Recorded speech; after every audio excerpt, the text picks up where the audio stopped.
boa noite a todos. Boa noite a todos, né? Aos alunos da disciplina, aos alunos da instituição, aos alunos que não são da instituição também, aos convidados aí, acho bem legal a participação. Sim, hoje a gente vai bater um papo, presença. né? A gente não queria falar em palestra, né? É um bate-papo mesmo com o Pimon, que é um arquiteto aqui de Floripa, que tem um trabalho excelente, vai mostrar parte desse trabalho aí com a gente, né? Com esse título, né? Bem emblemático já, né, Pimon? Evidências e repertório no processo criativo, né? Bem legal. O Pimon é formado na FAO-USP em 1992. Já em 93, né? Ele ganhou um prêmio na França, né? Foi na França, foi. Na França, uma oficina internacional de urbanismo. Fabiola para falar isso. Sergi.az. Ótimo. Aonde? Isso. Sergi.az. Beleza. Sergi.az. O Pimon também tem especialização em construção civil pela Federal de Santa Catarina. Foi membro do grupo de estudos de sustentabilidade das BEA, participante das BEA, né? Está voltando agora também. Tem alguns bons projetos mais conhecidos aqui na cidade, né? Além dessas residências que ele vai mostrar. Tem o Ponto do Pão, tem a Barbearia Tradicional, o Mercado São Jorge, o Café Lapadá, a Faculdade de Educação da UDESC e o APCF, que é o edifício de alojamentos aqui da Caixa Econômica em Jurerê.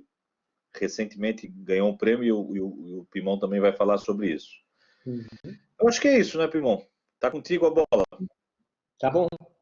Tá bom? Eu já, de antemão, agradeço a participação, né, de todos. Legal. E aí a formatação é mais contigo aí, para a gente ver como é que toca isso. Tá bom. Obrigado também, Pimon. Eu que agradeço. Agradeço vocês o convite, o interesse dos alunos todos aí que estão assistindo. Espero poder contribuir um pouquinho aí no Ateliê 4. Eu montei a apresentação com esse título porque o Dado me deu uma ideia de que vocês, teoricamente, estão para começar projetos e, como acho que todo artista, a gente sempre tem aquela agonia da folha branca, por onde começar, o que levar em consideração, né? E como dar um pontapé inicial. Então, esse título aí reflete bastante do que a minha experiência de trabalho vem me ensinando, desde a faculdade até hoje. E eu selecionei projetos só e eu tentei colocar um pouco das imagens do próprio processo criativo, assim, para abrir a discussão com vocês e tentar mostrar não só o produto final, mas um pouco do caminho até lá. Evidências, a palavra que vem de um livro que eu gosto muito, que é do Álvaro Siza, um arquiteto português, que todo mundo devia conhecer e estudar, e é um livro em que ele fala sobre o processo criativo dele, e o nome do livro é Imaginar as Evidências. E isso ele coloca uma visão bem interessante sobre essa questão de entender o lugar, entender o problema, entender as questões que estão envolvidas no projeto.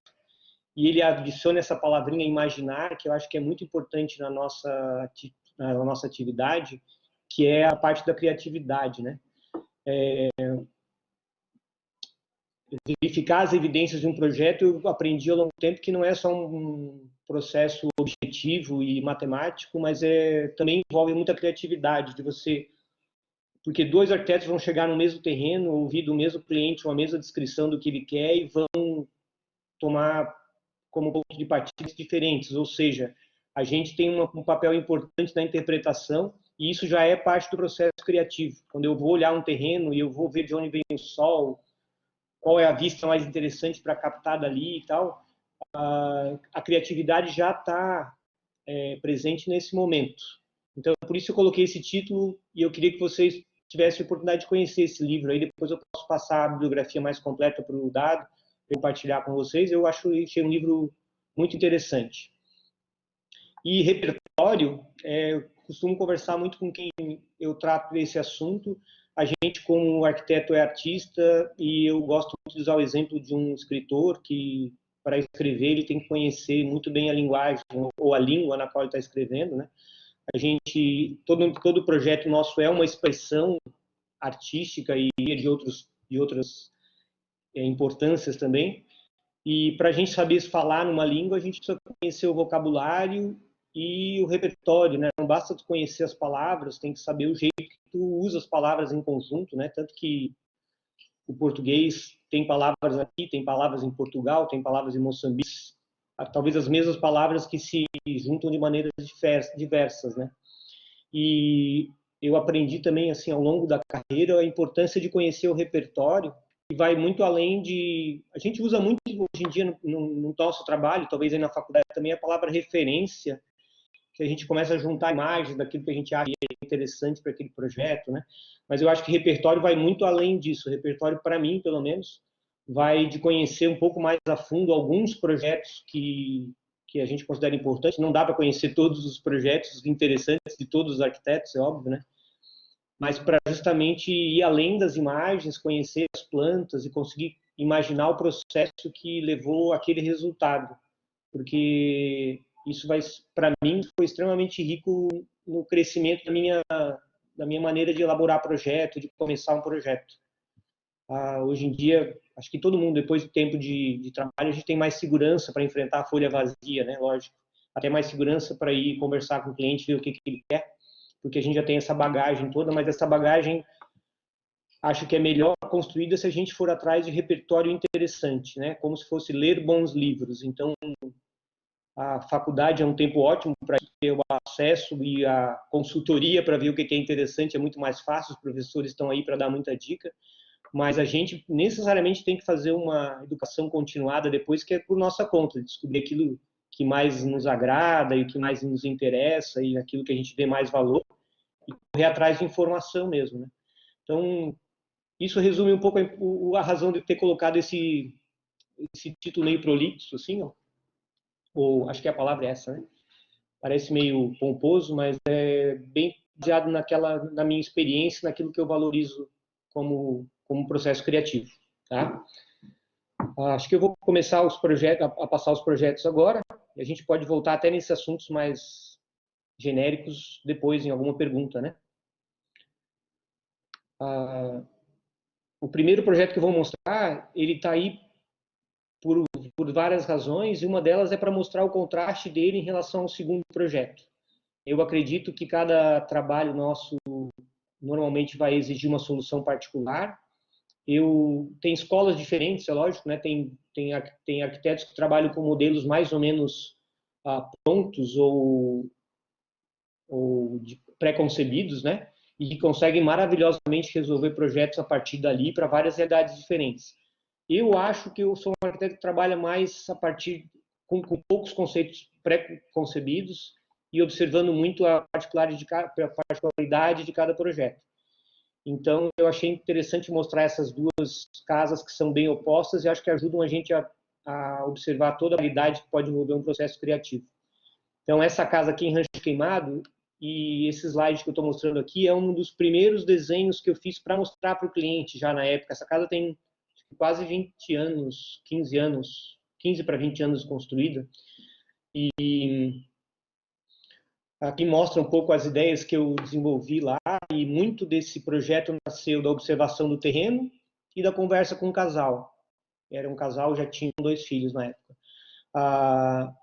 Eu conheci assim a importância que o casal dava para o conhecimento, eu vou dizer, para a cultura formal, não clássica, não no sentido de clássica dos gregos, mas erudita, vamos dizer assim, né? E eu quis fazer um projeto com o qual eles conseguissem se relacionar bem em relação à imagem de uma casa na serra, uma casa em Rancho Queimado. Então, eu observei as viagens que eu fiz para lá, para o terreno, e outras viagens que eu já tinha feito antes ali para Rancho Queimado e região. Durante o projeto, me veio muito essa ideia do telhado que tem 2 águas, né? Ou 2 inclinações de água, que acho que sempre acaba acontecendo por uma ampliação de uma obra antigamente existente, aquele puxadinho, mas que acaba dominando, assim, os ranchos e as casas da região da serra, tal. A gente vê isso praticamente em todos os exemplos mais antigos. Isso ficou muito presente na minha cabeça. E eu queria fazer um projeto que misturasse um pouco uma linguagem contemporânea com elementos contextualizados, né?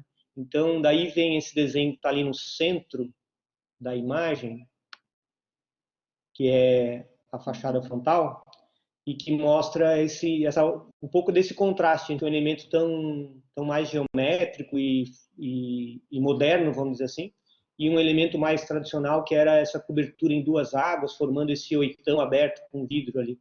Tem muitos outros itens aí nessa criação, não vou conseguir lembrar ou comentar sobre todos, mas uma outra coisa importante da conversa com o cliente é que ele queria uma casa que não ficasse muito ostensiva na paisagem. Então a gente escolheu esse lugar, o terreno que tinha um declive, para fazer uma casa que tinha praticamente um andar virado para a rua e um andar mais alto, ou a possibilidade de um pé direito mais alto, e até um andar inferior, onde pudesse fazer um aproveitamento para os usos de sítio, né, ter lenha, esse tipo de coisa, voltado para a parte do fundo do terreno. Isso dá para observar aqui nesse corte mal aparente, né? Desculpa, mas eu recuperei uma imagem bem antiga que eu tinha. Outra coisa que era muito importante para nós, estava chegando por cima da casa e o terreno descia para um vale e depois, obviamente, subia do outro lado, muito arborizado, muito bonito. Então, essa transparência da casa era muito importante. Então, esse slide reúne esses componentes aí que a gente trabalhou. Isso aqui não é uma imagem, não é o meu desenho de criação da casa, mas é um dos desenhos bem preliminares de apresentação da ideia. O próximo slide aqui é uma planta da casa, que veio muito da característica da família. O casal, ele valorizava muito a sua privacidade em relação aos filhos, então eles queriam ter já num apartamento que a gente tinha desenhado para eles aqui no centro, tinha essa questão da valorização da suíte principal do casal, assim, com a sua independência em relação aos quartos dos filhos, né? E isso daí nasceu a ideia de fazer uma sala central e distribuir os ambientes de moradia do casal e dos filhos em pontas opostas da planta, né? Isso vocês podem ver, uma evidência bem comportamental transformada numa característica de projeto, né? Acho que esse é o tipo de exercício que a gente precisa fazer quando enfrenta cada cliente novo, né? Tentar buscar em cada um a característica que vai tornar aquele projeto específico para aquela pessoa. O resultado, essa foto aqui eu gosto muito porque era um dos poucos dias que nevou lá. O resultado está aqui, né? Então dá para ver bem a repetição daquele desenho lá do início. Então, uma coisa que eu gosto de comentar também é que o processo criativo ele se estende do início até o final do projeto, e a gente precisa ter um compromisso muito grande com as primeiras e mais importantes ideias até o final, porque acho que o processo é válido, a gente chega no final com um resultado que respeitou aqueles conceitos iniciais. Ele pode mudar muito de desenho até, mas a gente tem que conseguir refletir os conceitos do projeto, né? E acho que aqui a gente conseguiu isso. Tem uma coisa bem interessante que aqui nessa foto dá para ver um pouco, que é a transparência do oitão de vidro aqui em relação ao morro que está lá do outro lado. E não sei a opinião de vocês, gostaria até de ouvir depois, mas acho que essa ideia do telhado, que tem as duas inclinações de água, criou mesmo uma vinculação bem interessante entre essa arquitetura e o contexto lá onde ela está inserida. E num dia de sol... Opa, desculpa, passei 2 vezes. Num dia de sol, aí a gente vê um pouco mais de perto também detalhes da casa, que podem ser discutidos à exaustão, mas mostra muito bem essa questão de usar um material bastante tradicional, que é o tijolo aparente, usar uma forma tradicional, que é esse telhado de, eu diria, quase 4 águas, porque são 2 águas em cada sentido, né? E, além disso, ter essa volumetria bem simples e geométrica embaixo, coroada por esse telhado. Então, esse slide encerra essa primeira casa. A não sei que haja uma pergunta muito urgente, eu posso passar para a próxima. A próxima é uma casa que a gente teve a felicidade de ser mais publicada, assim, em algumas revistas e sites, então talvez vocês já tenham visto, acho que o contrário daquela casa de Rancho Queimado.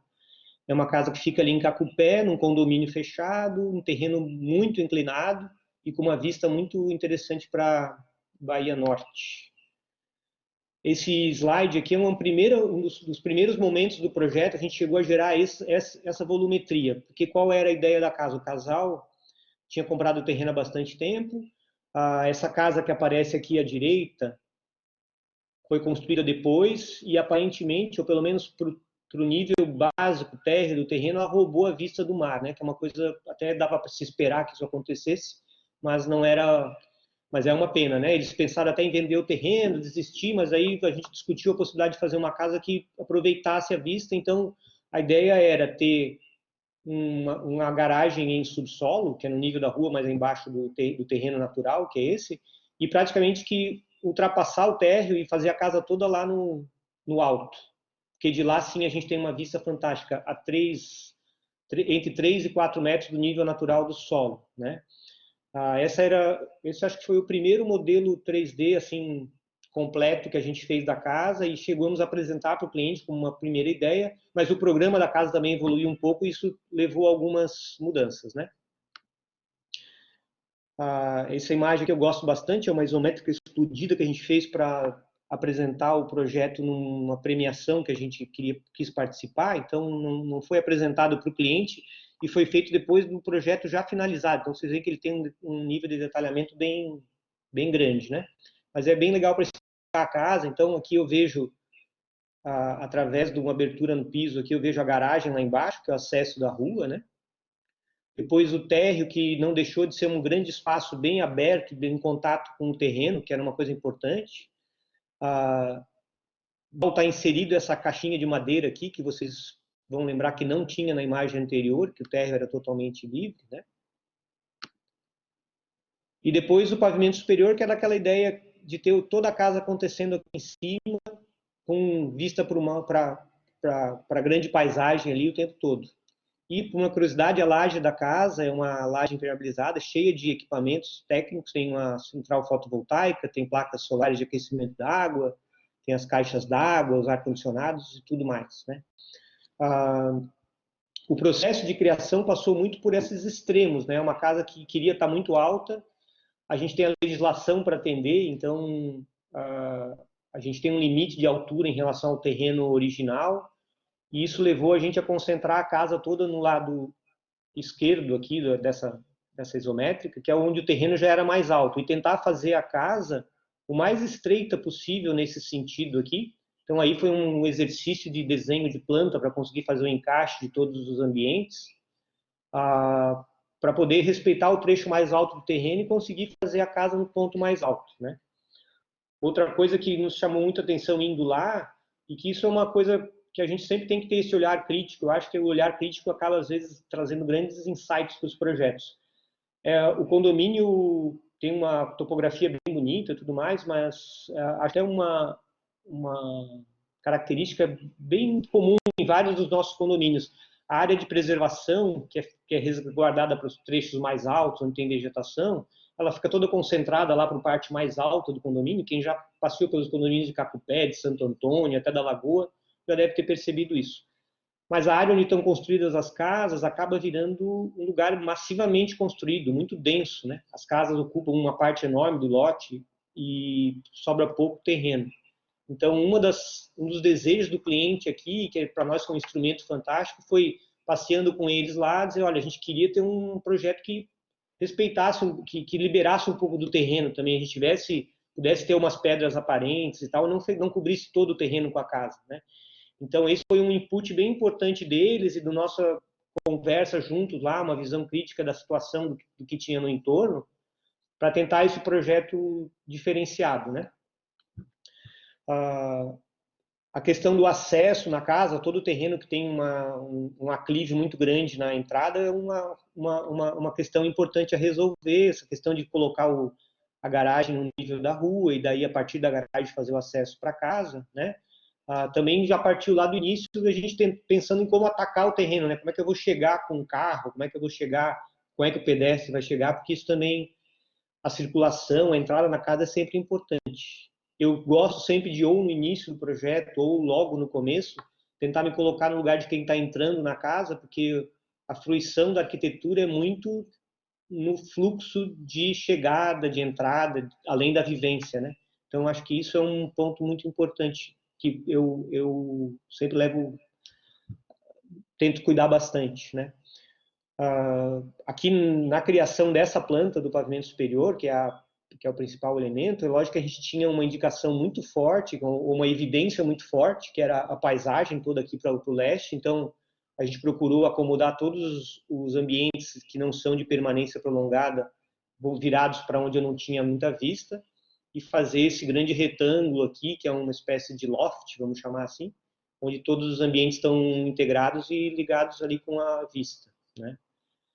Aí, interessante que durante o processo, o casal começou querendo fazer uma casa mais para eles mesmos, porque os filhos já moram fora do Brasil, mas depois nas conversas apareceu, e se a gente quiser recebê-los, ou se eles quiserem voltar a morar aqui, vamos tentar encaixar duas suítes para eles.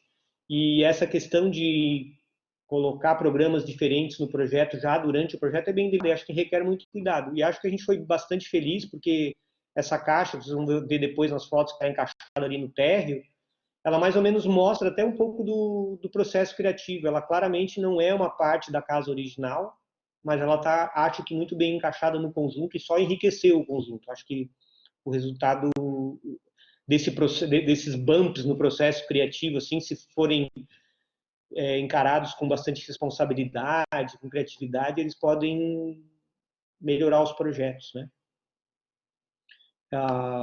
Vou passar para a foto. Acho que essa foto aqui dá para fazer uma ligação bem clara entre essa isométrica e essa foto, né? Então, ali tem a entrada da garagem. E aqui apareceu essa ideia. A gente tinha um terreno muito orgânico, com várias inclinações, e a gente queria colocar um elemento geométrico bem marcante e bem regular. Então, a gente aplicou na entrada da entrada da casa, na garagem, formas mais orgânicas, diagonais e tal. E na composição dos volumes lá, no desenho dos elementos que a gente ia colocar lá para cima, a gente se forçou a criar elementos bem concisos e de volumetrias bem simples, né? E esse destaque das volumetrias entre a madeira, da materialidade, vamos dizer assim, entre a madeira e o concreto, também foi uma maneira da gente traduzir aquela conversa de antes, de mostrar como cada conjunto desses entrou no projeto, né? Eu admito e eu vejo bem interessante essa diferença, que a primeira casa de Rancho Queimado foi uma estética que, para mim, nasceu da minha observação lá da construção tradicional.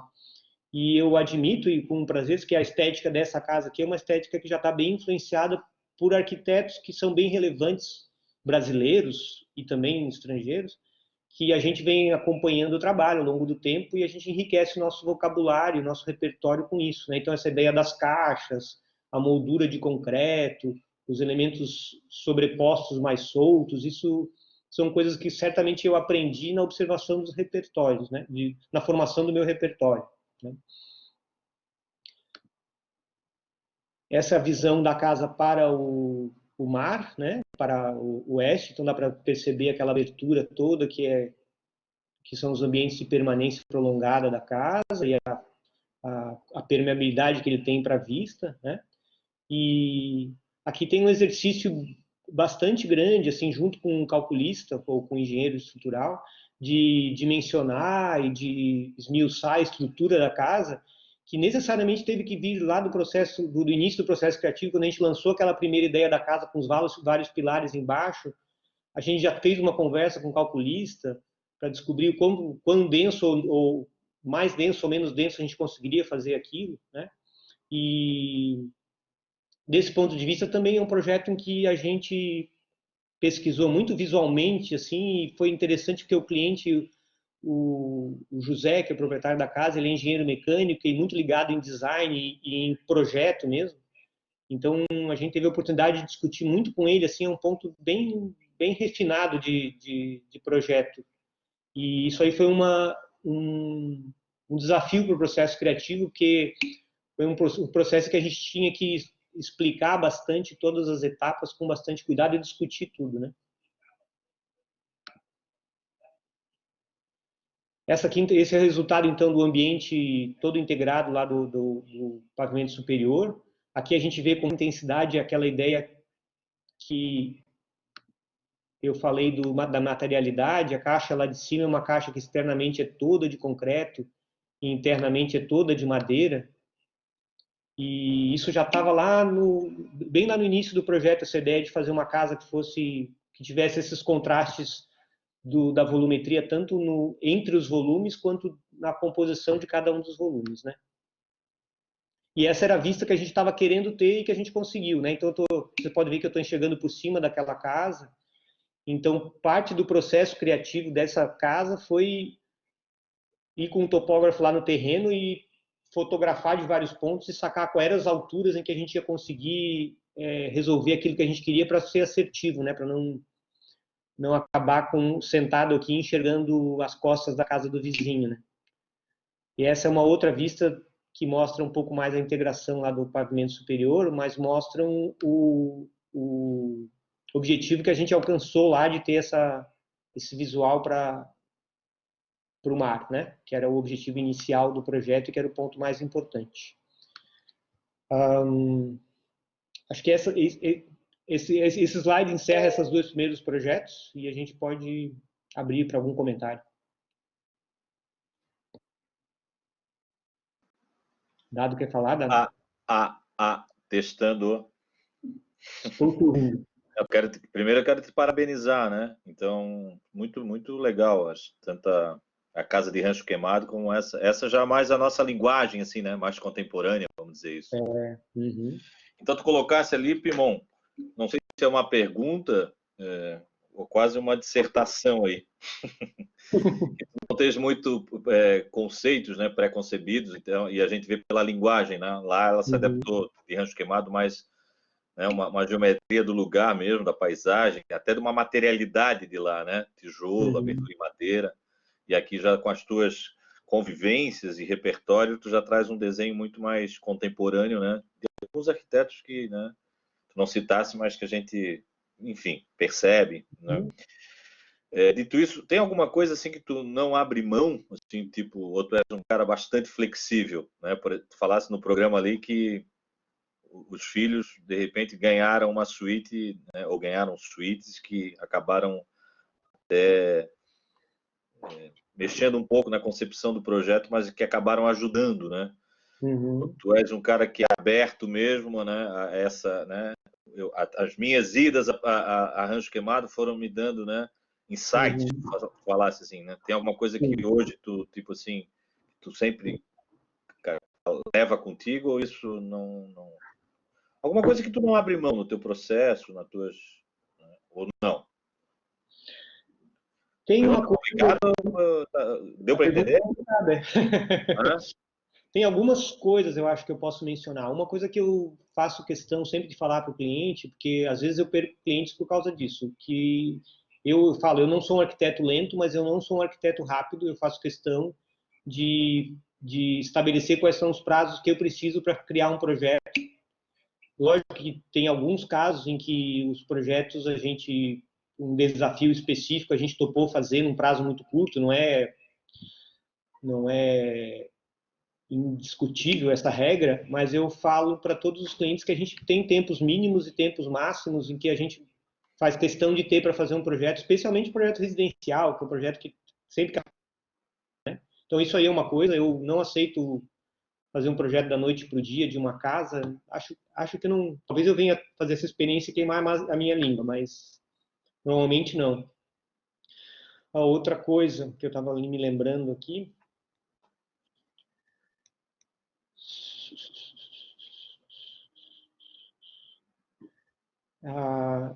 Eu acho que eu não abro mão, mas isso nunca chegou a ser uma discussão, mas eu não abro mão da liberdade de fazer um processo criativo novo do zero para cada projeto. Já aconteceu de um cliente que chegou para nós pedindo, eu queria aquele projeto que você fez lá, eu queria um projeto aqui. Foi interessante até porque era um projeto de uma padaria e eles queriam uma casa, então já não dava para fazer a mesma coisa, né? Eles queriam uma coisa muito semelhante. E não é que foi um objeto de discussão, mas logo ficou claro para eles que a gente não ia redesenhar aquele projeto no terreno deles, né? Isso aí, absolutamente. E essa questão da preparação de um material, para mim, eu acho que o pessoal aqui do escritório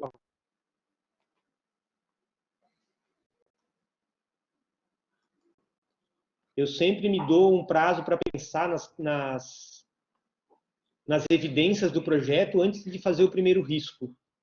E às vezes eu invejo quem tem a capacidade de ter uma conversa com o cliente e já rabiscar uma ideia ali, porque é uma capacidade que eu não tenho, talvez seja uma questão de limitação, mas por outro lado, eu acho que eu acabei me fazendo acreditar que isso me dá mais conteúdo para começar a desenhar, né? Sempre fazer pesquisa, conhecer o terreno, no caso de uma casa, discutir bastante com o cliente e dar um tempinho para as coisas maturarem na cabeça antes de desenhar. Isso é outra coisa.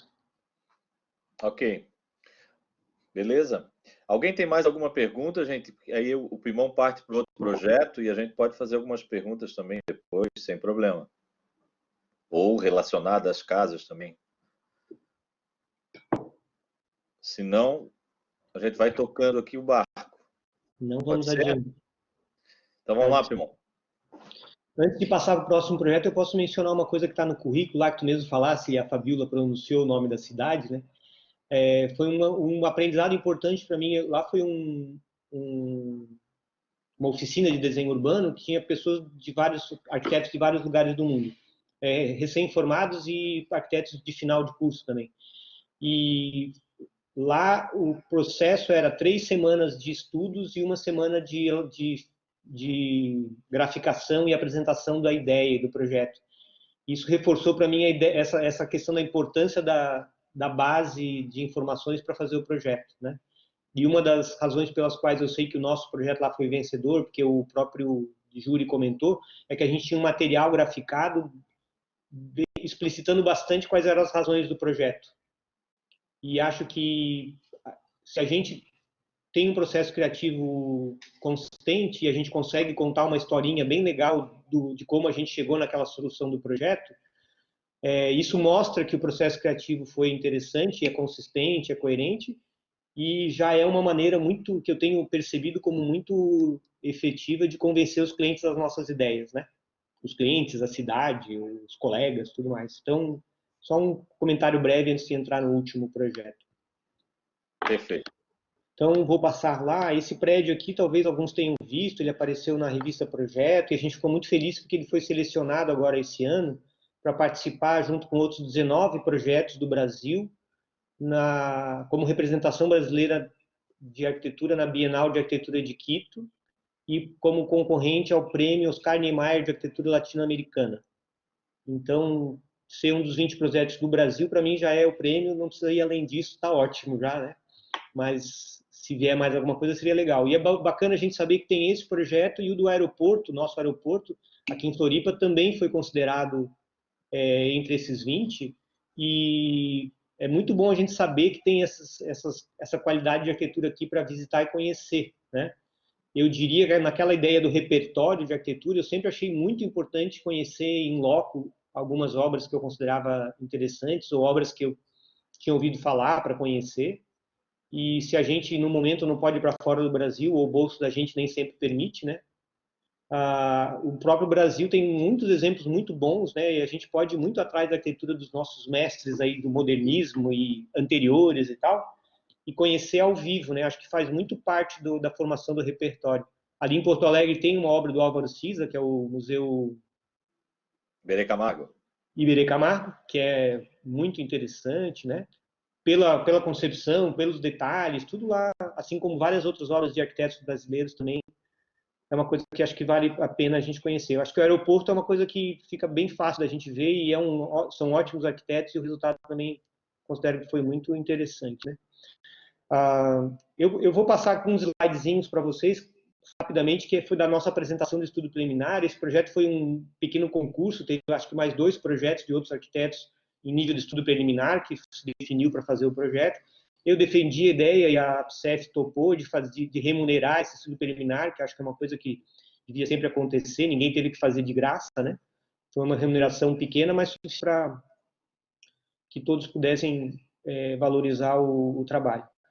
E a APCEF tem algumas características que eu achei muito importantes de valorizar nesse projeto, que é o ambiente natural deles é muito agradável, tem muitas dessas tem árvores de grande porte lá no terreno, tem uma arquitetura bastante vou chamar de contextualista também, mas que tem uns espaços bem agradáveis, com bastante tijolista, uns telhados bem grandes de cerâmica, que cobrem as áreas sociais e tal, que são elementos que eu achei que eu podia considerar como evidências, né? E essa imagem abriu o nosso projeto, porque, diferente dos outros projetos, eu fiquei sabendo depois, o nosso era o único que estava fazendo uma implantação que respeitava essas árvores. E a gente achou que isso era um ponto forte do projeto mesmo, então por isso a gente colocou a apresentação começando dessa forma. O terreno lá é de frente para a praia de Jurerê, não sei se vocês conhecem, talvez alguns tenham frequentado, porque é um ambiente mais ou menos aberto. Então o terreno vem desde a Carlos Nascimento até a beira do mar, tem a Restinga, e eles tinham aqui nesse espaço uma quadra de esportes que estava caindo em desuso, e já que eles tinham um ginásio coberto lá, e eles estavam com uma demanda muito grande de apartamentos, eles têm apartamentos que os associados, funcionários da casa, ex-funcionários e tal, eles entram numa fila e alugam um apartamento por um custo bem baixo. Eles tinham uma fila de 4 anos, porque a ABSEF de Jurerê é uma das mais requisitadas do Brasil. Então eles precisavam de mais apartamentos, eles tinham uma definição bem clara de fazer 32 unidades. E o espaço mais disponível ali era aquele, isso era uma pré-definição do projeto. Então isso já era uma evidência para nós, né? O projeto partiu muito mesmo da discussão da implantação. Isso é bastante comum, né? E nesse caso não foi muito diferente. Considerando que a gente tinha que providenciar uma vaga de carro por apartamento, porque muitos dos usuários vêm de carro, Jurerê não é mais um lugar que você consiga estacionar nas calçadas, e todas as vagas de carro do lugar já estavam sempre lotadas, a gente partiu de algumas premissas, encaixar tudo no espaço da quadra, excedendo o mínimo necessário, mas respeitando a vegetação ao redor, fazer o acesso de veículos pela rua lateral, para permitir que não tivesse que cruzar o espaço rico que eles têm lá de pedestres com nenhum carro, né? Então todos os carros ficam dessa mancha para lá e o acesso é todo pela rua lateral. E, como eu tinha falado, preservar ao máximo as árvores que tinham ali no contorno todo, né? A gente estudou, desculpa, eu cliquei 2 vezes, a gente estudou 2 possibilidades de plantação. Uma que é mais parecida com os outros prédios que a gente vê lá em Jurerê, que estão todos no sentido perpendicular ao mar. Que, por um lado, eu acho que a justificativa é o fato de que, dos 2 lados do prédio, os apartamentos têm visto, você pode botar a cabeça para fora e olhar o mar, né? Mas, por outro lado, você fica com uma orientação duvidosa, porque alguns apartamentos só pegam sol da manhã, que é até muito bom, mas outros apartamentos só pegam sol da tarde. No verão aqui em Florianópolis é péssimo, né? E o melhor sol, que é nordeste, norte e tal, ninguém praticamente pega. E além disso, se a gente fizesse bloco assim compacto, com um apartamento para cada lado e um corredor central, a gente ia perder um fator muito interessante lá em Jurerê, que é a abundância de ventilação natural, né? Nós temos tanto o vento nordeste quanto o vento sul, pega bastante, mas o vento sul já tem uma proteção bem grande, então ele também acaba sendo agradável, e o vento nordeste ali vindo da praia com abundância, né? Então a gente estudou essa outra possibilidade de implantação aqui, que era fazer 2 blocos separados e garantir ventilação cruzada e voltar os 2 para a praia. Eu achei que mesmo que os apartamentos do bloco de trás não olhassem para o mar, ainda seria vantagem. Mas a gente conseguiu com esse afastamento uma situação em que quem está no apartamento do meio de trás, ainda olhando para o lado, consegue enxergar uma boa fatia da praia para um lado e para o outro. Então, posso dizer que não é pior do que alguém que está num apartamento de fundo aqui nessa lateral, que tem que ir na sacada para olhar o mar, né? Então, acho que quando a gente comparou as 2 modalidades de implantação, a gente viu vantagens e desvantagens. Isso é bem importante. A gente, no nosso processo criativo aqui do escritório, sempre tem um momento em que eu peço para a gente abandonar a solução que a gente começou trabalhando e investigar outras, que eu acho que eu aprendi isso com um professor da universidade, até que ele chamava do momento horizontal e do momento vertical do projeto. Apesar da gente construir todo um conceito, um discurso, isso às vezes levar a gente por um caminho específico, sempre é importante, em algum momento do processo, tirar uma tarde que seja para bagunçar aquele processo e investigar outras possibilidades de arranjo. Porque às vezes você vai ver um crime que você estava cometendo naquele lá e que você não pôde ver porque você estava imbuído daquele espírito de fazer aquela coisa dar certo, né? Então, esse desprendimento a gente também tem que ter. Nesse caso aqui, era estudar essas 2 implantações. A edição anterior, ela tinha vantagem que era um corredor só, para 2 apartamentos. Aqui, com blocos separados, eu tenho 2 corredores, um para cada apartamento. Eu tenho vários ganhos e perdas aí, né? Mas eu achei que a questão bioclimática aqui era decisiva.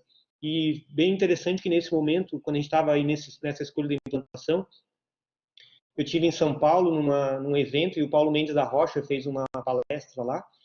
E uma das coisas que ele falou que me tocou muito, assim, foi ele falou, uma das coisas que eu considero muito importantes do projeto é identificar os erros importantes dos quais a gente tem que fugir. Porque você consegue fazer uma arquitetura ruim a partir de um princípio que está certo. Agora, para fazer uma arquitetura boa a partir de um princípio que tem um erro grave, é muito mais difícil e às vezes é impossível, né? E aí eu olhei, voltando de lá, eu olhei o nosso projeto e falei, gente, não dá para a gente cometer aquele erro grave lá de perder a oportunidade de fazer um edifício bioclimaticamente correto, já que aqui a gente pode. Então, foi bem decisivo para a gente abandonar aquela outra alternativa e abraçar essa alternativa aqui da implantação, né? E vocês podem ver que aqui, desculpa, vocês podem ver que aqui não tem nenhuma questão de design de arquitetura ainda elaborada, né? Era só uma questão de volumetria mesmo, a gente tinha estudado um pouco o formato dos apartamentos, vou mostrar para vocês depois, mas isso tudo estava muito preliminar, era bem uma questão de volumetria em relação à paisagem e ao clima mesmo. Aí o se desenrolou para esse resultado, que a gente tem na materialidade do projeto, a gente tinha algumas empenas de cerâmica aparente, que se transformaram em uma fachada ventilada, bem interessante ao longo do projeto, e a gente tinha essa ideia de usar montantes de madeira, porque a gente queria amarrar um pouco o prédio com o entorno, que eram aquelas árvores tão interessantes, que vocês vão ver melhor nas fotos. E além das madeiras nas fachadas, a gente tinha essa ideia de fazer o verde percorrer o prédio. Como a área livre e os jardins deles eram tão importantes, a gente fez questão de subir com floreiras, para que na altura do prédio também ele conseguisse se amarrar com a paisagem, né?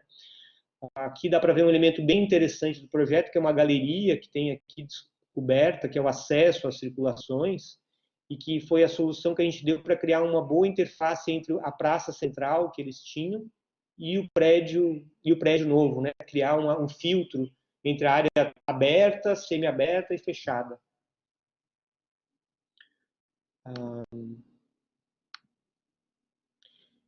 Esse aqui, opa, desculpa. Rapidinho, um pouquinho do processo de criação. A gente queria criar as 32 vagas, para isso a gente tinha espaços limitados, a estrutura tinha que respeitar bastante a dimensão necessária para encaixar os carros, até por uma questão de economia, para não ficar fazendo desvios estruturais.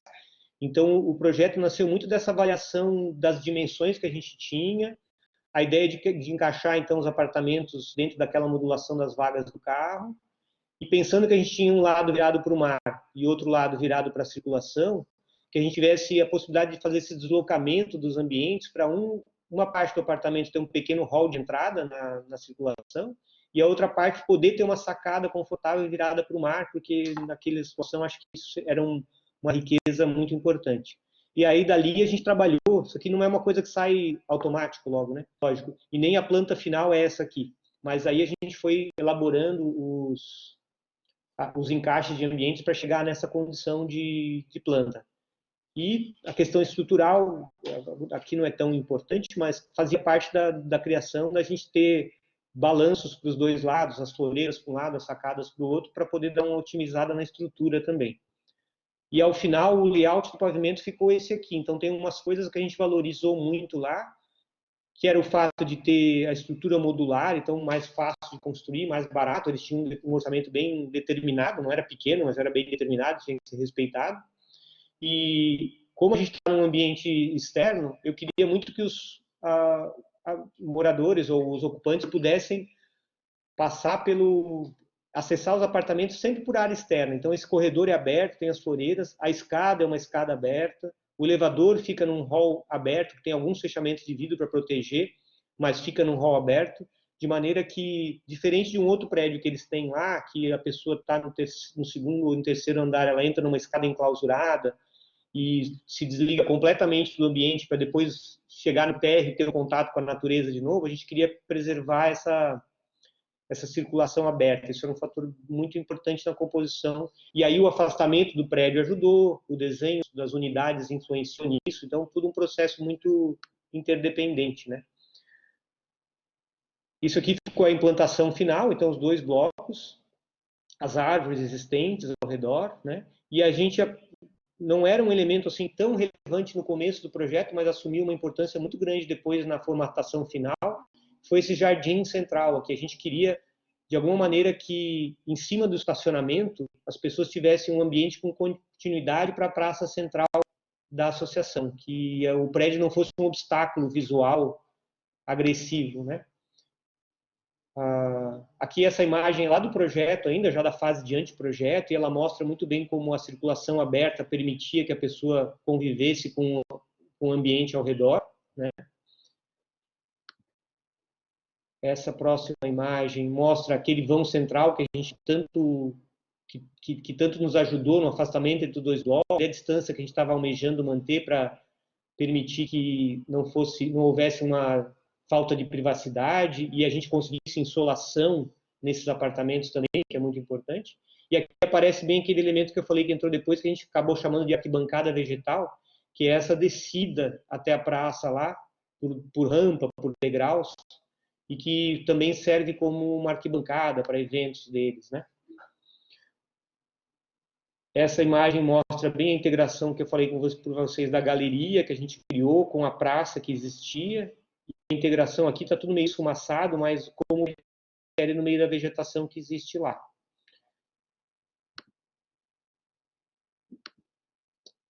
Desculpa,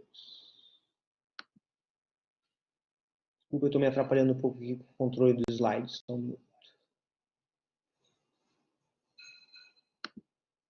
Então, essa imagem se transforma nessa foto aqui, né? Que é uma foto mais ou menos parecida com aquele ângulo, outro ângulo mais da praça, olhando para os prédios. Aqui eu vejo a associação entre a cerâmica da fachada e as edificações de tijolo e as telhas cerâmicas, né? Também a presença do verde.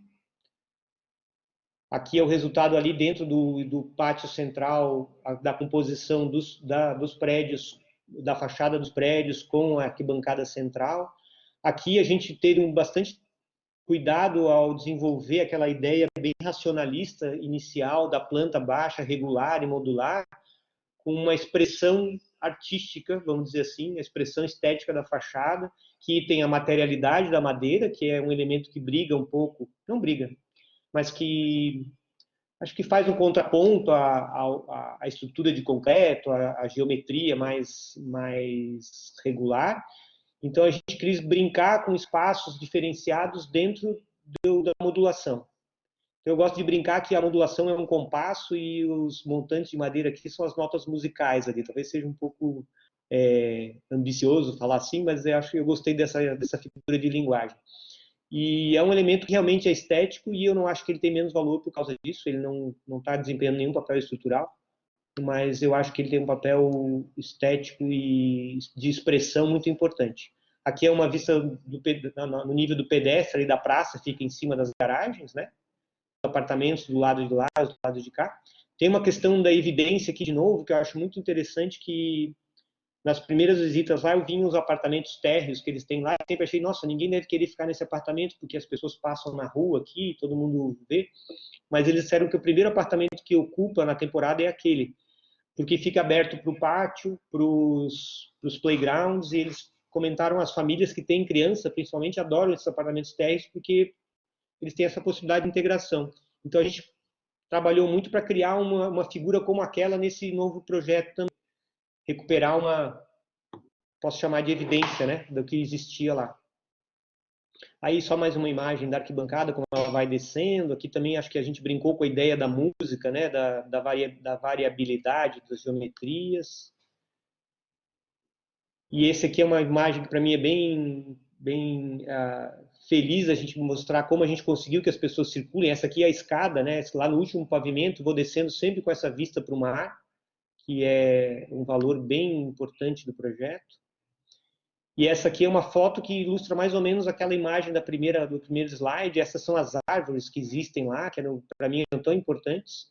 E a gente tem um afastamento tão interessante aqui que do segundo, terceiro andar, acho que se tu esticar a mão, tu consegue pegar uma das bagas de soldado aí dessa árvore, né? Para quem manezinho mais tempo, acho que chamava essa árvore, o fruto aí é baga de soldado, né?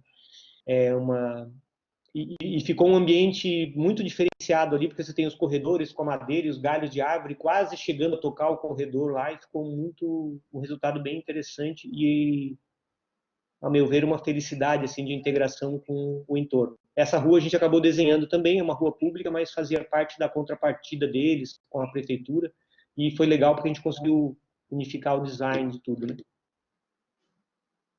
Acho que isso encerra esse projeto também.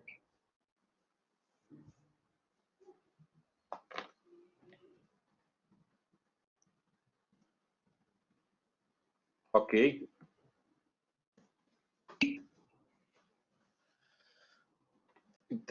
Ok, nós vamos... Pimão, obrigado, né? Vamos agora pela apresentação. Vamos ver se temos um tempinho para algumas questões, né? Estou torcendo para a gente ter perguntas aí. Então podem usar o chat ali, gente, né? A gente tem uma... Sintam-se à vontade, né, para perguntar. Isso. Então já tem um público aí bem considerável, 40 pessoas. O microfone está aberto, não, né, Márcia? Sim. Sim. Ninguém quer perguntar, pessoal?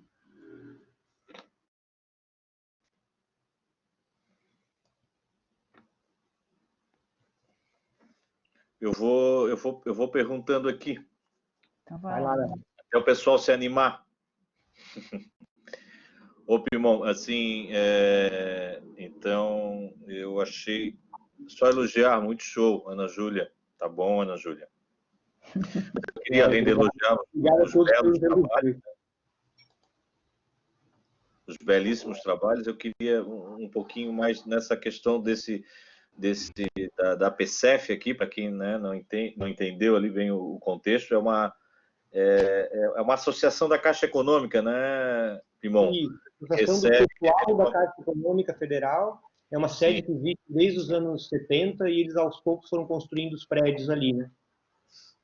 Ok, e recebe pessoas no verão, principalmente, né? Ela está aberta o ano Principalmente, inteiro. a lotação durante o ano acho que é 30%, e daí no verão é 130%.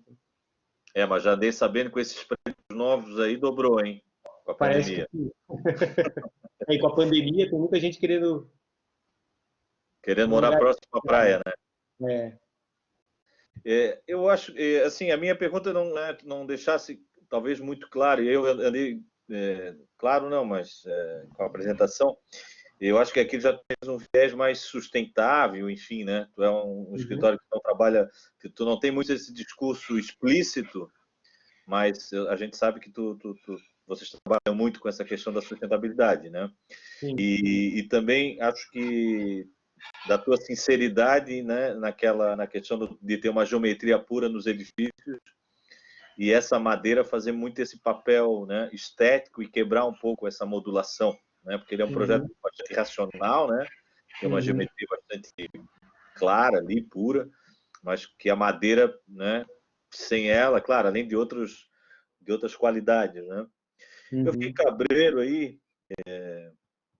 sobre essa questão dos chuveiros, se tem alguma lógica, né? E como é que tu veio a tua explicação da implantação é interessante, né? É bem plausível, né? Da questão do conforto, de como é que a gente é uma decisão de projeto mesmo, né? De contemplar a paisagem, da questão da insolação, da questão dos ventos, né? Que é um viés também sustentável, né? E eu fiquei meio assim com a pulga atrás da orelha, esse é o termo. Tá. Eu acho que no concurso apareceu essa questão dos chuveiros elétricos dessas unidades, né? Sim. Se vocês têm algum estudo sobre isso, né? Se ele é o mais indicado, se saindo um pouco da questão da arquitetura mesmo, né? Mas partindo para esse viés um pouco mais da sustentabilidade. E se tem alguns sistemas sustentáveis que vocês acabaram utilizando, enfim. Olha, só um minutinho que eu tô com...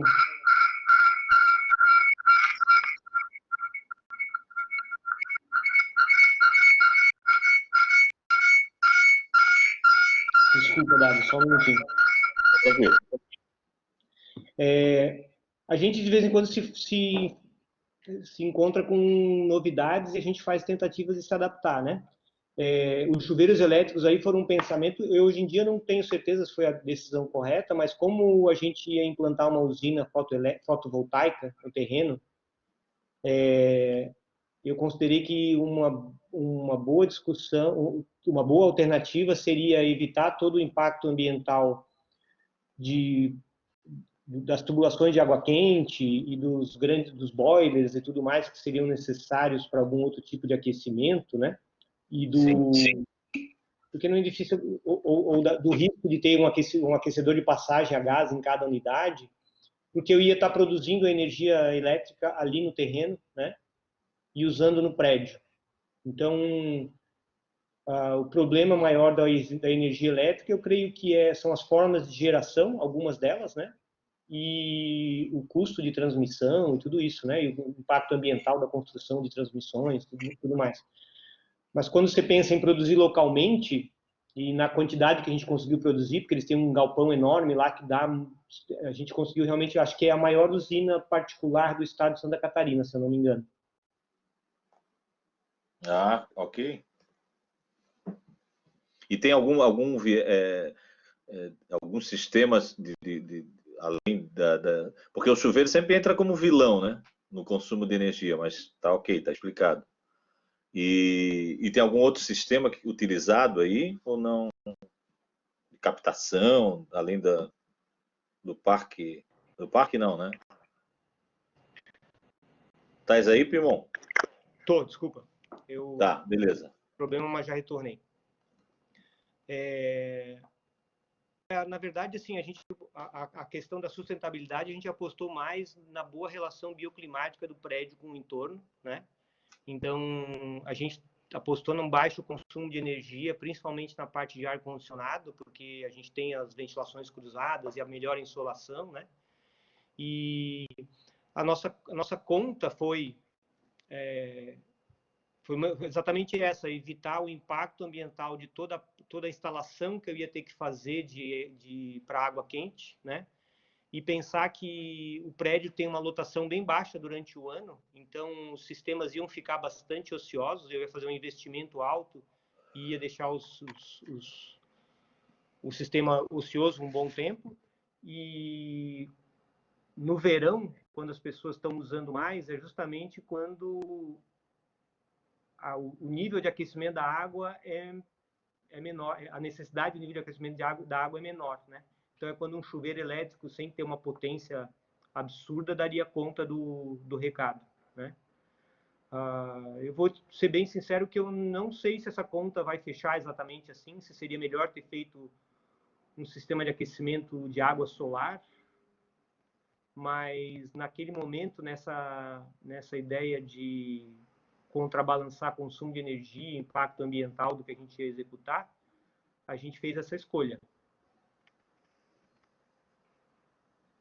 Não, perfeito, né? A gente também tem entender que isso tem uma sazonalidade também, né? A CEF é mais usada durante o verão, né? A ocupação Sim. dela, né? Uhum. É 100% no verão. Eu acho que essa questão da produção de energia fotovoltaica e como a gente vai lidar com o consumo de energia vai ser um desafio por um bom tempo para a gente entender bem essa realidade, sabe? Primeiro que acho que não está bem consolidada ainda o que vai ser a realidade da fotovoltaica no Brasil, por uma questão, a gente acabou se aproximando de alguns projetos disso. A questão da taxação da energia é muito relevante para os clientes terem interesse ou não de usar e terem vantagem em usar ou não. E outra coisa que eu depois comecei a me dar conta e pensar muito assim, à medida que a gente vai implantando sistemas fotovoltaicos sem reservas de bateria, a gente está fazendo um sistema que tem uma alta capacidade de produção de energia durante o dia, quando a gente consome energia com ar-condicionado, mas não com muitas outras coisas, né?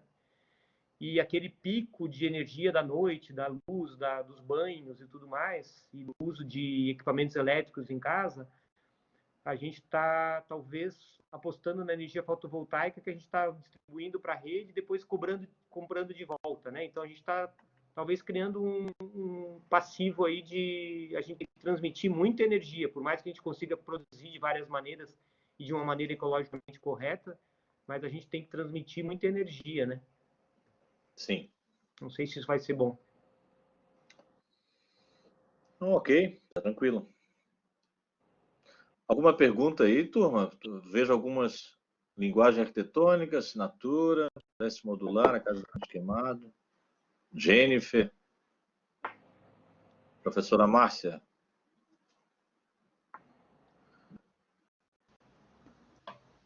Não, para mim tá tudo ok. Só queria agradecer, né? A fala foi muito clara, para entender muito bem o processo. Legal. Eu Eu queria espero que ter contribuído nesse tema aí do processo criativo. gostaria que você Pimon, perguntas, né? esse teu áudio está um pouquinho baixo aí, não sei se fosse para outra máquina. Eu mudei para outra máquina, deixa eu ver se eu consigo Tá. melhorar. Não, mas já está dando para Ó, ouvir. vamos lá. O Rude está com a mão levantada e a Estela tem uma pergunta. Vamos Vai lá, lá. Rude. Bom, primeiramente, Pimon, parabéns pelos seus projetos. Achei muito clara a sua explanação e tenho um projeto que estão aqui nessa live e achei bastante pertinente para eles entenderem o processo criativo e também essa interação que você tem da obra com o cliente, com o terreno e tudo mais. Então, eu não tenho perguntas na realidade. Eu agradeço muito pela sua fala, pois essa vai contribuir muito para a disciplina de projeto do Habitar, que é do terceiro período de arquitetura que os alunos estão aqui presentes. E obrigado ao Dado e à Márcia pelo convite também. Parabéns. Ótimo, obrigado. Ok, obrigado, Rude. A Estela Estela. tem uma pergunta.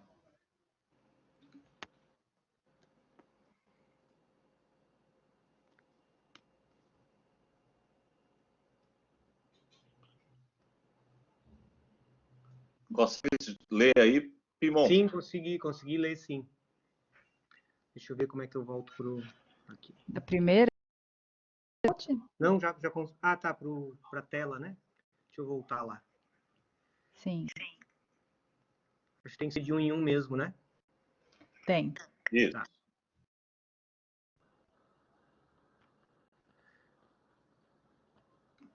É Estela o nome, né? Sim. Ô, Estela, então o que eu chamo de duas águas de cada lado é aquela diferença de inclinação que você percebe nessa imagem aqui, talvez.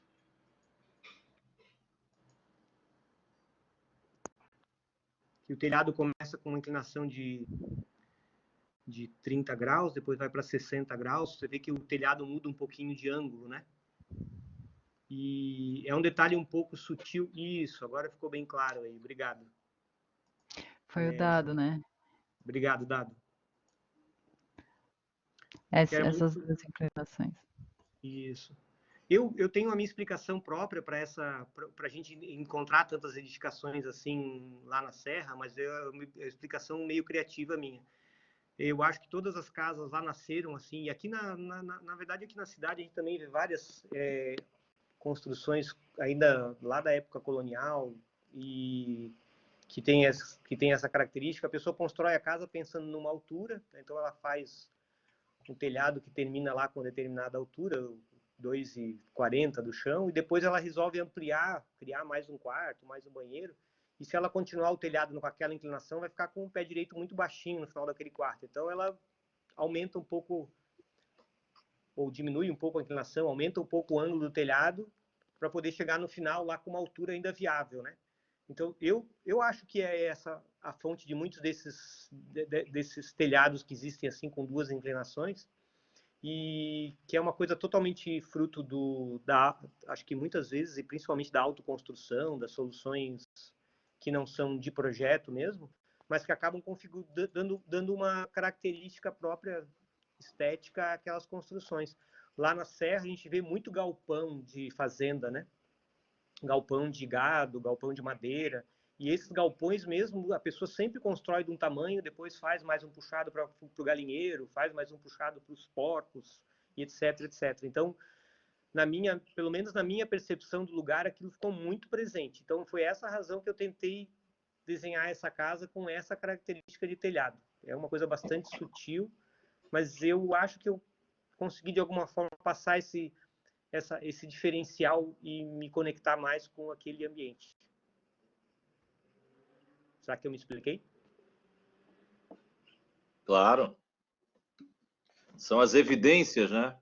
Isto, as evidências, exatamente. Quase uma música do Roberto, né, Pimon?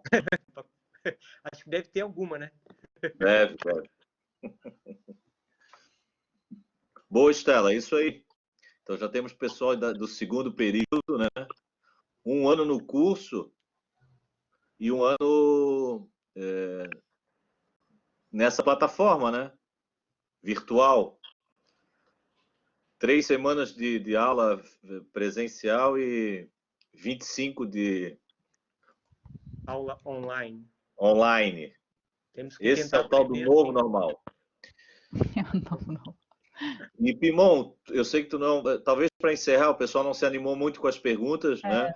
Não tá animado. Mas, de qualquer jeito, nos animamos muito com as falas, né? Com as tuas percepções, com as tuas evidências aí, com o teu Legal. repertório. Então, te botando numa fria... Júlia, fala. A Júlia Oi, tem alguma prof. pergunta? Não, né? Oi, consegue me escutar? Perfeito, Sim. diga lá. Perfeito, eu tenho uma pergunta. O arquiteto, o Sr. Pimon, ele falou bastante sobre a relação de conversar com os clientes, né? De observar o local nesse processo criativo dele. E eu queria saber se o senhor tem algum questionário. A gente já viu alguns arquitetos que eles utilizam de questionários com o cliente para poder entender a personalidade dele, para poder entender até mesmo o local, no questionário perguntam sobre as percepções do cliente sobre o local, sobre o terreno. E o senhor tem algum questionário ou mais sobre percepções que o senhor faz sobre o cliente? A gente não tem nenhum questionário formal, não. Ao longo do tempo, a gente acaba tendo perguntas que a gente sempre faz, né? Mas eu procuro ter mais uma conversa informal com o cliente. Acho que talvez, assim, vai um pouco da personalidade de cada um, né? Eu acho que eu sou uma pessoa um pouco mais informal, então eu nunca vi com muito bons olhos ou não consegui fabricar uma peça assim de questionário que me servisse como base para os projetos. Talvez isso seja até uma questão meio inconsciente de marketing, né? Da gente ter uma aproximação mais informal com o cliente para conseguir deixar ele mais à vontade e passar uma sensação de mais conexão, né? Nunca usei um questionário, mas é verdade que a gente sempre pede, sempre que é possível, que o cliente está disponível para a gente fazer uma visita juntos ao terreno e discutir, deixar aberto para que ele comente o que ele está vendo de interessante ou de desinteressante ali, né? Então, não temos questionário, mas fazemos muitas perguntas sempre. Perfeito, obrigada. Nada. Valeu, Júlia. Ô, Pimon, eu estava naquele papo do quase novo normal. Sim. Já não aguentando mais a questão do se reinventar, abrindo a gaveta da minha mesa aqui, encontrando uma live. Toda hora que eu abro a gaveta, tem uma live. Uma ou duas até. Uma, duas, isso, exato. 2 lives. E não querendo ser futurista também, não querendo imaginar, né, como é que vai rolar daqui para frente. Uhum. Tu tens algum cenário de algum trabalho? O que tu imagina que possa acontecer para a arquitetura? Se tu tens alguma sensação ou percepção, ou tu acha que não vai mudar nada em relação à arquitetura com essa, né, com esse, enfim, podemos falar em pandemia, né? O que se criou, ou tu não chegasse a pensar muito a respeito? Olha, eu pensei bastante, mas eu tenho tão poucas certezas, dado que eu não sei se eu gostaria de falar alguma coisa, porque acho que é tudo muito, então tudo um pouco cedo, né? Não sei te então tá que dizer. nem eu. Mais dúvidas do que certezas, né? Eu falei em algum momento, em alguma live, que eu acho que a gente talvez encontre mais valorização nos ambientes externos, né? Que a gente, em muitas cidades, vê muito. Em Floripa, o pessoal é meio da área interna, né? De ficar dentro de casa, tal, dentro das lojas, dentro dos restaurantes, e que talvez a pandemia trouxesse a possibilidade, empurrasse um pouco as pessoas para a rua, para a cidade. Mas eu realmente não sei dizer, não. Talvez fosse mais vontade minha do que uma previsão. Perfeito. A Estela se apaixonou pela casa de Rancho Queimado. Perguntou se está à venda. Ai, fala, Estela. Tá com a mão levantada. Diga lá, Estela. Oi, dá pra ouvir? Sim. Eu só queria perguntar sobre essas janelas aí nas esquininhas, como é que elas abrem, como é que... Eu não consegui ver ainda a foto de perto, se tem uma imagem delas abertas. Eu acho que a foto seguinte, ela mostra um pouco mais de perto aqui, ó. Ah, Tá vendo? Na verdade, assim, são duas folhas. Cada lateral tem uma folha dupla de veneziana que abre como a gente chama camarão, né? Em direção ao centro da casa para deixar a esquina livre. E por trás da veneziana tem uma janela que não sei se vocês conhecem, que chama guilhotina, que são dois planos de madeira e vidro que sobe ou descem um por trás do outro, né? Então, não conhecia, não. dá para baixar as duas e ficar com a ventilação só mais por cima, dá para abrir só um pouquinho. Mas tem uma coisa bem interessante sobre essas janelas assim que eu posso admitir como falta de experiência. Acho que logo essas janelas vão ser trocadas por esquadrias de PVC, porque criar janelas de madeira totalmente expostas num canto, como esses 4 cantos da casa, num clima úmido como o de Rancho Queimado, deu uma vida útil bastante curta para elas, sabe? Porque elas pegam muita chuva, um bocado de sol, elas não têm grau de proteção, e para mim isso era bem importante no desenho. E elas também, isso também é um pouco uma questão da disponibilidade financeira do cliente ao construir a casa, né? Hoje em dia ele poderia ter feito diferente, mas naquela época não. Certamente numa situação assim, eu acho que uma janela de alumínio ou uma janela de PVC ou uma proteção para essa janela de canto seria bom, porque ela sofre bastante. É difícil vedar aí nesse canto.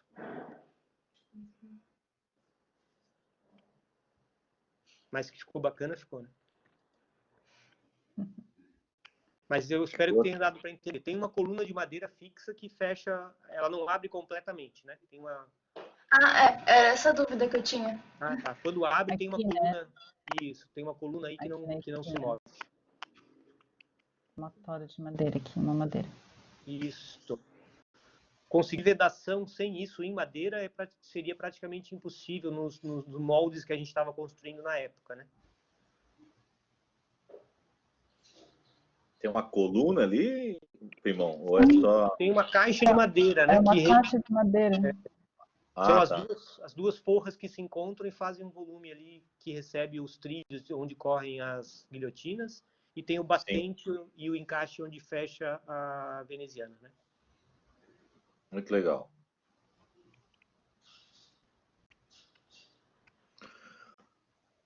Perfeito. Mais alguma pergunta, galera? Ô, Márcia, tem alguns aqui no WhatsApp perguntando se depois esse bate-papo com o Pimon a gente consegue disponibilizar. Teve gente que chegou atrasado aqui. Gente, assim, ó, eu deixei para mim poder fazer o download da gravação. Mas como é a primeira vez, eu não tenho certeza se que eu vou acertar, né? Então, se eu conseguir fazer, o dado vai disponibilizar para todo mundo, eu também, tá? E daí vocês vão poder ver tranquilamente. Eu acredito que vai dar tudo certo, não tem porquê, né? Então, quem chegou atrasado ou não conseguiu ver, né, hoje, a fala, provavelmente, o pessoal da disciplina vai conseguir normalmente, e quem não for, daí pega o download e ver, ok? Perfeito. Então, acho que a gente vai conseguir o link para o pessoal acessar depois, né? Uhum. Vai ser legal. Então, acho que a gente pode ir encerrando, né? A gente teria até quase 8h30 aí, mas eu acho que foi bem. Depois as pessoas começaram a se animar um pouquinho mais. A Estela se animou bastante hoje com a Casa de Rancho Queimado. Que bom, né? Isso é bom. É bom a instituição também receber, né? A gente sempre defendeu que a arquitetura passa pela universidade, obviamente, passa pelo curso, né? Mas passa também por essas experiências e, né, outros profissionais. E o Pimon sempre foi um cara que já esteve presente aqui na Univale da Ilha, né? Dando uma palestra também. Está sempre disponível aqui. Eu agradeço, então, ao Pimon, a Fabiola, de uma maneira, a equipe também, né, do escritório. Então, Pimon, quero fazer aqui meus agradecimentos, né? Achei bem interessante o material que tu trouxeste, bem interessante as colocações aí sobre inspirações, repertórios e evidências, né? Eu acho que é fundamental que a gente tenha isso, né? O trabalho da gente, com isso a gente também não, né, não consegue criar esse, enfim, um trabalho mais consistente, né? Agradeço também a presença da turma, né? Além da turma nossa mesmo, né? A turma que participou aí, o professor Rudi também trouxe, né? A turma do terceiro, a turma do outro período, de outros períodos, né?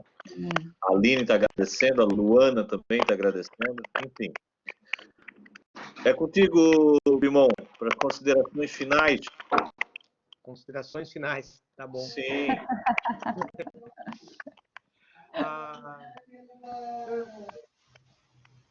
Eu posso agradecer vocês pela atenção, fico bem feliz de compartilhar nossas experiências, agradeço todos os comentários aí sobre os projetos, gosto muito de falar deles, gosto muito deles, dos projetos, me orgulham bastante e acho que é por causa desse processo criativo que encontraram aí, que ouviram aí que eu descrevi, que a gente sempre leva bem a sério e faz com bastante dedicação. E eu gostei, vou fazer um último comentário, eu falei de um livro do Álvaro Siza, e eu estou lendo um livro agora, que eu tive a felicidade de comprar numa viagem, meio por acaso, que chama Aventuras em Conceitualismo. E fala muito desses arquitetos que até estão bastante na moda aí, dinamarqueses e holandeses. E eu gostei Aventuras muito da em quê? leitura. Oi? Vou botar aqui no chat, Aventuras em... Conceitualismo. Mas é em inglês esse livro? Está em inglês ou não? Esse eu comprei em inglês, eu não sei se já tem em português, mas se um dia tiver... Essa é a capa do livro, tá? E achei muito interessante que, assim, é lógico, sem querer me comparar com eles, que são arquitetos de bastante fenômeno, trabalhos muito mais relevantes. Mas eu gostei de ver alguns traços desse processo criativo, assim, de procurar evidências e de tentar levantar em cada projeto as suas características específicas e trabalhar de uma maneira bem livre no sentido da composição da arquitetura, para se deixar influenciar pelas características de cada trabalho. E se vocês tiverem oportunidade de ler, eu recomendo. Eu, particularmente, gosto muito de livros com entrevistas com arquitetos, porque acho, às vezes, mais legal do que ver um trabalho explicado por um terceiro. Acho muito bacana quando a gente tem a oportunidade de ver o próprio arquiteto falando do próprio trabalho.